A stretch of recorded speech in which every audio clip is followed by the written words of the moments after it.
Terima kasih Anda masih bersama kami. Bagi Anda yang baru saja bergabung, kami hadirkan kembali 3 berita utama hari ini. Setelah hampir sebulan buron, polisi akhirnya meringkus penikam mahasiswa Universitas Muslim Indonesia, Makassar. Satu rumah panggung di Sidrap yang hanya dihuni seorang wanita berumur 60 tahun ludes terbakar. Ratusan warga di Maritanggae, Kabupaten Sidrap berebut telur merayakan Maulid Nabi Muhammad.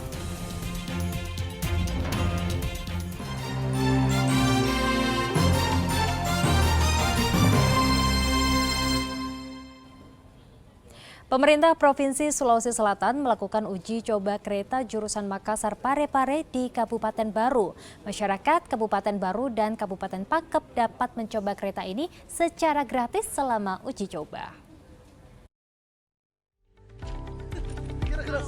Kereta jurusan Makassar Parepare telah diuji coba sejak 29 Oktober. Jalur kereta ini merupakan pertama di wilayah Indonesia Timur.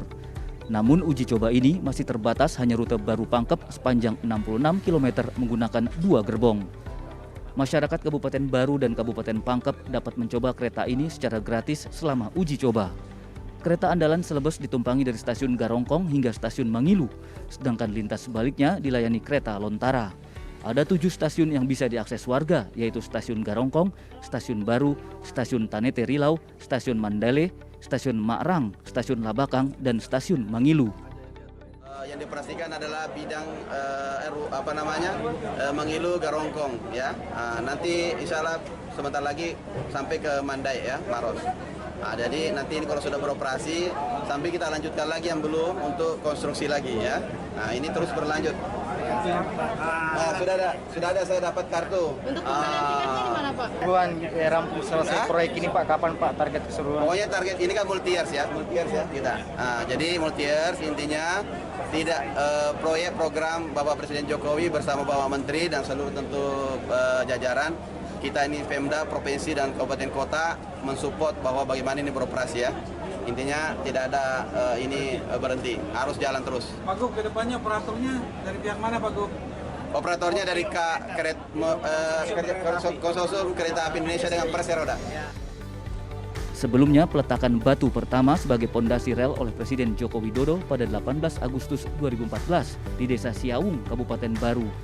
Saat itu pembebasan lahan belum tuntas, sehingga pemasangan rel pertama dipindahkan ke Desa Lalabata, Kecamatan Tanete pada 13 November 2015.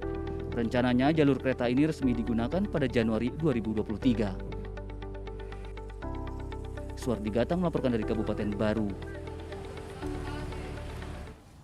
Berita selanjutnya untuk Anda, puluhan mahasiswa di Kota Makassar melakukan unjuk rasa di sejumlah lokasi. Salah satu tuntutan mereka adalah penolakan Undang-Undang Cipta Kerja. Dengan membawa spanduk dan poster, puluhan mahasiswa dari Aliansi Pembebasan melakukan unjuk rasa di bawah jembatan layang Kota Makassar. Selain berorasi, mereka juga membagikan pamflet berisi sejumlah tuntutan. Salah satu tuntutan pengunjuk rasa adalah menolak Omnibus Law atau Undang-Undang Cipta Kerja yang diklaim memihak investor dan justru merugikan masyarakat kalangan bawah. Sementara itu, unjuk rasa para mahasiswa juga berlangsung di depan kantor DPRD Sulawesi Selatan, Jalan Urip Sumoharjo, Kota Makassar. Mereka menolak kenaikan harga bahan bakar subsidi yang diklaim menambah penderitaan rakyat miskin. Mereka meminta harga Pertalite dan solar kembali diturunkan. Sedangkan tujuan pemerintah menaikkan harga Pertalite dan solar untuk mengalihkan anggaran subsidi tepat sasaran bagi warga kurang mampu. Selain orasi, para mahasiswa ini membakar ban hingga mengakibatkan kemacetan lalu lintas. Bahkan polisi sempat adu mulut saat mahasiswa mencoba menghentikan kendaraan secara paksa. Aksi mereda setelah sejumlah anggota dewan menerima perwakilan mahasiswa untuk berdialog.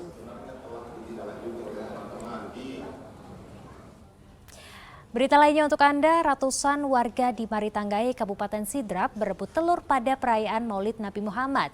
Kegiatan ini menjadi ajang silaturahmi dan mempererat hubungan warga. Berbagai tradisi merayakan Maulid Nabi Muhammad digelar masyarakat di Indonesia sejak puluhan tahun silam. Di Kecamatan Maritanggai, Kabupaten Sidrap, ratusan warga berebut telur dalam perayaan Maulid Nabi Muhammad. Ada 3.000 telur disiapkan panitia di ratusan batang pohon pisang yang berdiri di sepanjang lorong bersama aneka makanan ringan lainnya. Kegiatan Maulid Nabi besar Muhammad SAW kita laksanakan ini dibuat dari keistimewaan dari masyarakat kita di sini dari lorong ke lorong. Ini diadakan ini untuk tahun kedua. Kalau tahun ini kami tadi hitung-hitung sudah 104 pisang dengan telur 3.600 butir. Jadi Itu swadaya masyarakat di sini, Pak. Yang masyarakat yang banyak menyumbang juga dari pihak lain, ada yang menyumbang kuenya, ada yang menyumbang hiasan-hiasannya, ada yang menyumbang sound sistemnya. Pokoknya di sini kita senantiasa ikut bersama-sama untuk meramaikan acara ini. Tidak hanya merayakan hari kelahiran Nabi Muhammad sebagai panutan umat Islam, kegiatan ini juga sebagai ajang mempererat silaturahmi warga. Suardi Gatang melaporkan dari Kabupaten Sidrap. Kami sampaikan kembali berita kriminal hari ini. Polisi meringkus penikam mahasiswa Universitas Muslim Indonesia Makassar yang hampir sebulan menjadi buron. Pelaku yang merupakan teman sekampus korban ini diringkus di tempat persembunyiannya di Kabupaten Luwu. Setelah hampir sebulan buron, tim Jatanras Polrestabes Makassar meringkus Andi Fauzan yang menikam Alif Ilman dalam area Universitas Muslim Indonesia atau UMI Makassar. Pelaku yang merupakan teman sekampus korban ini diringkus di tempat persembunyiannya Kabupaten Luwu. Berdasarkan pemeriksaan, tersangka terlibat salah paham dengan korban sebelum melakukan penikaman pada 2 Oktober 2022. Pemuda berumur 22 tahun ini sengaja menggeber motornya dengan knalpot bising saat korban sedang makan di warung kampus UMI Makassar. Pelaku yang tidak terima ditegur mengeluarkan pisau lipat kemudian menusuk dada kiri korban. Sudah kita tangkap satu pelaku dan sekarang lagi dalam proses penyidikan. Tentunya kita ingin tahu apa motivasi maupun motif daripada perilaku yang kemarin dilakukan tersangka. Tapi untuk yang ada info-info begitu, Pendan seperti bagaimana Pendan yang katanya dari rekan-rekan korban itu? Rekan korban dari awal sudah komunikasi dengan kami, bahkan ketuanya PMTS sudah komunikasi dengan kami akan mensupport pihak kepolisian dalam hal penegakan hukum. Akibat perbuatannya, pelaku dijerat pasal penganiayaan dengan ancaman 5 tahun penjara. Polisi juga masih mencari barang bukti pisau untuk menusuk korban yang dibuang di area Kanal Makassar. Sedangkan kondisi korban saat ini masih dirawat intensif di Rumah Sakit Ibnu Sina Makassar. Andi Muhammad Sardi melaporkan dari Kota Makassar. Polisi semakin gencar patroli mencegah tawuran di Kota Makassar. Hasilnya, polisi meringkus puluhan remaja yang kepergok pesta minuman keras dan mabuk lem. Sejumlah botol minuman keras dan kaleng lem bersama senjata tajam juga disita sebagai barang bukti. Guna mencegah tawuran di Kota Makassar, polisi semakin gencar patroli terutama pada malam hingga dini hari. Hasilnya 57 remaja ditangkap saat kepergok pesta minuman keras atau miras dan mabuk lem di samping kantor gabungan dinas Jalan Urip Sumoharjo. 7 orang yang ditangkap diantaranya adalah wanita. Puluhan remaja itu dibawa ke Polsek Makassar untuk dibina.